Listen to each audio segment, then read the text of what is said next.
I'm Jake. I'm Tom. And we are VIMTV, Velocities in Music, the best kept secret in music reviews. We're going to review an album from The Horrors, which we reviewed a couple of years ago. Yes. And not to be confused with The Horse. No, or Whores. No, we don't want to go that far. The Horrors. The Horrors. Yeah. We're big on pronouncing things right here. Yeah, we try. We try. This is their fourth album, Luminous. Tom, in 2011, they came out with their third album, Skying. Yeah. And you really liked The Horrors I did. back then. Now, yes. Now, what did you find was just the general basis of their sound? What kind of aesthetic are they going for? How did it change or evolve between Skying and Luminous? Sure, yeah. So we'll start with Skying in terms of their sound. That's when you saw things start to get a little more ethereal. They were moving away from more of the kind of aggressive guitar sound that they had on their first couple albums. They were starting to experiment more with synth, with guitar effects, and just a bigger, more spatial sound. On Luminous, they take that approach and they go off the deep end with it. This album is all about space. And I don't mean like astronomically, I mean like filling a space, like 3D is what I'm talking about. Yeah. You know, Skying had very much a focus on melody, on, you know, both vocally and through guitar, and that's what really I liked about it. I found that just, there were so many standout tracks on that record. Now this album, it's fairly long. It's, you know, right around 50 minutes. 50 minutes, yeah. And it's only 10 tracks, so you have a lot of sprawling tracks. I mean, the whole album starts with Chasing Shadows, which has like a 3-minute just kind of oscillating ambient intro. Right. And then it busts into it. And that's really actually kind of a good snapshot of what this album is like. There's a lot of sprawling, moody jam outs that focus more on kind of those kind of circulating synth sounds, along with a heavy focus on just beat and groove. You typically have kind of a disco-esque drum beat with a very thumping bass guitar line. It kind of reminds me of like what a lot of British bands, Chumbawamba, U2 come to mind, what they were doing in the later 1990s, you know, getting this very, David Bowie and Earthlings was doing this too. You know, there's a lot of just very spacious sounds. This sounds like, you know, if you're in Epcot, whatever, what is that Epcot ball called? I forget what it's called. But if you go on that ride, it sounds like the music that would be playing, or something that's inside Space Mountain. It would make a great, you know, soundtrack for a ride like that, because they are making this very futuristic, you know, kind of neo-psychedelic sound to it.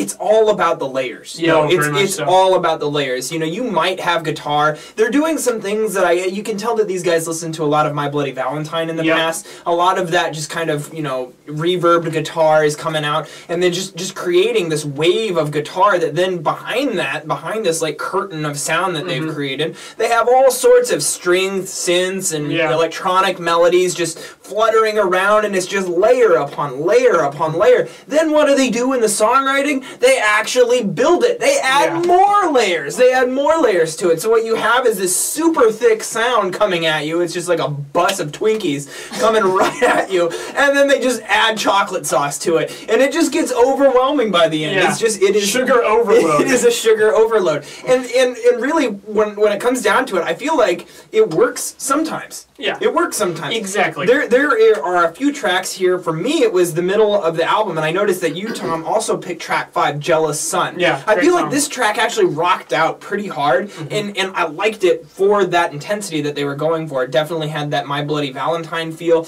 and I think that this band does well with that sort of sound. Now, what bothers me about this band, it's like they're great. I mean, they could fill an arena with this. This redefines filling an arena with sound. Like, this is the loudest damn thing I've heard in a long time. and honestly, I like that they have the balls to go for that giant sound. The problem is why? Yes. Give me a reason why you're being this loud. Why are you, and that's the thing. It's like, this is science for the sake of science. This is loud arena-filling music for the sake of making loud arena-filling music. It's all about the mood, the space, the groove, but there's no other reason to the music. And I think that why I think that actually comes down because I wasn't really able to relate to the vocalist at all. Exactly. He has one of the most plain voices I've ever heard, Tom. I've never heard a guy, like, he sings, I think, you know, technically he's singing, you know, well. It's just his vocal parts aren't interesting. His voice voice doesn't have anything new or any nuances to it that are worth mentioning.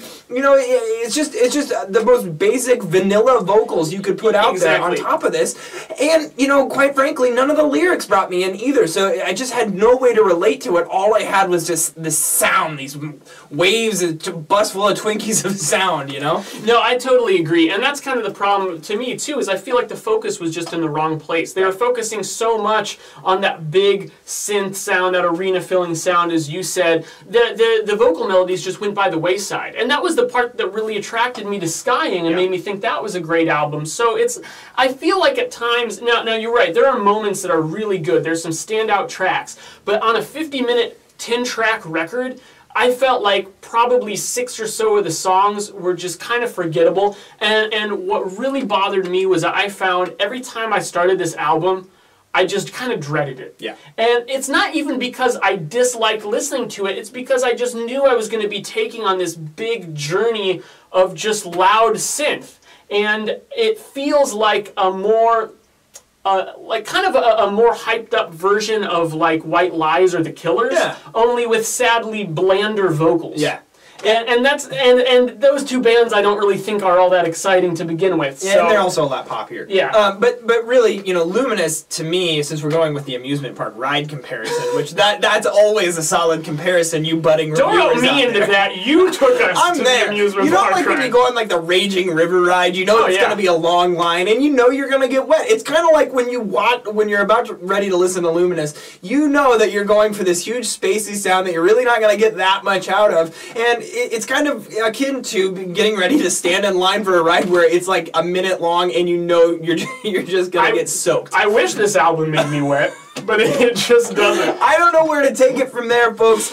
So I'm just going to say I'm giving this album a 74 because like the overall energy of it, I didn't think it was that bad of an album. And I actually liked that they were able, you know, between track 6, Falling Star, and track 7, I See You, you know, those tracks actually did some albumization, putting a softer track after the louder track. This isn't unlistenable by any means. It's just doesn't have that spark that makes it really good music. And I'm going 68. I'm a little lower than you, and I don't think this is a bad album, but it was a bit of a disappointment for me. There wasn't really anything here besides a couple key tracks that are going to keep me coming back to it. Yep, so 71 from Velocities and Music. So you guys know that is significantly on the wrong side of the bell curve from all the 750 plus albums Tom and I have reviewed on this channel, and that means that we probably wouldn't go out of our way to recommend this to you. However, if you've listened to the Horrors in the past, or if you've also are just into that big layered sound and don't really care a lot about vocals and just like hearing that really loud sound, this is something that you should still check out. But otherwise, we're going to refrain from recommending this on a broad basis.